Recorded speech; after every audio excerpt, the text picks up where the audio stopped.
Hello বন্ধুরা, এই দেখুন আজকে আমি আপনাদের সাথে নিয়ে আসছি আর একটা নতুন রেসিপি। এই দেখুন আজকে আমি এই যে কচু দেখছেন না, এই কচুটা দিয়ে আজকে আমি আপনাদেরকে একটা পাতুরি বানিয়ে দেখাবো।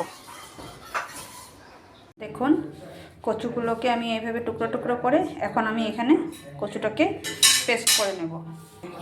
এই দেখুন এখন আমি এখানে কিছুটা মরিচের গুঁড়ো দিয়ে দিচ্ছি। এখন আমি আরেকবার পেস্ট করে নেব। দেখুন যেহেতু কচুটা আমি পাতুরি বানাবো, আমি কচুর সাথে এখন আমি এই চিংড়ি মাছটা নিয়েছি। এই চিংড়ি মাছটাকে আমি ছাড়িয়ে নিয়েছি, খোসা ছাড়িয়ে ধুয়ে নিয়েছি। এখন এটাকে আমি ফ্রাই করে নেব। দেখুন তেলটা আমার গরম হয়ে গেছে। এখন এখানে আমি চিংড়ি মাছগুলো দিয়ে দেবো। এখানে আমি সামান্য নুন দিয়ে দেবো, সাথে আমি হলুদ দিয়ে দিলাম, দিয়ে আমি চিংড়ি মাছটাকে ভালো মতো ভাজি করে নেব।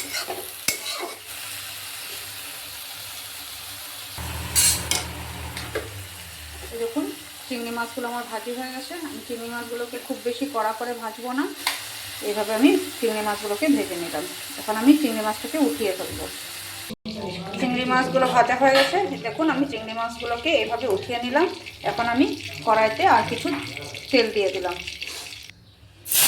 তেলটা গরম হয়ে গেছে। এখন আমি এখানে পেঁয়াজগুলো দিয়ে দিলাম। এই দেখুন পেঁয়াজগুলো দিয়ে আমি একটু ভাজি করবো। এই দেখুন আমি পেঁয়াজগুলোকে এভাবে ভাজি করে নিয়েছি। দেখুন আমি পেঁয়াজগুলোকে কিন্তু খুব বেশি ভাজি করিনি, এভাবে হালকা করে নিয়েছি। দেখুন এটা একটু হালকা হালকা কাঁচাই আছে। এখন এখানে আমি আমার কচুটা দিয়ে দেব।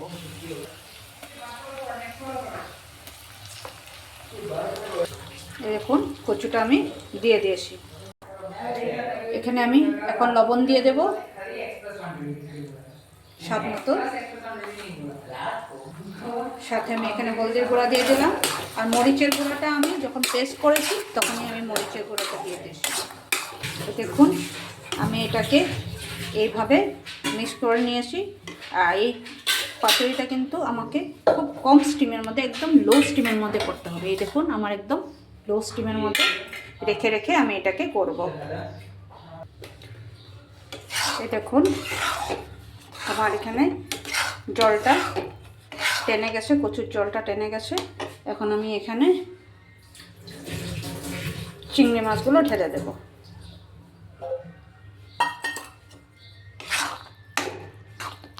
এইভাবে চিংড়ি মাছগুলো ঢেলে দেব। এইভাবেই আমি রেখে দেব ভালো মতো না দিয়ে। তারপরে এটা কম স্টিমের মধ্যে এটা আস্তে আস্তে হতে থাকবে। দেখুন আমি এখানে চিংড়ি মাছটা দিয়ে এইভাবে ভালো মতো ঝিলিয়ে দেব। এই দেখুন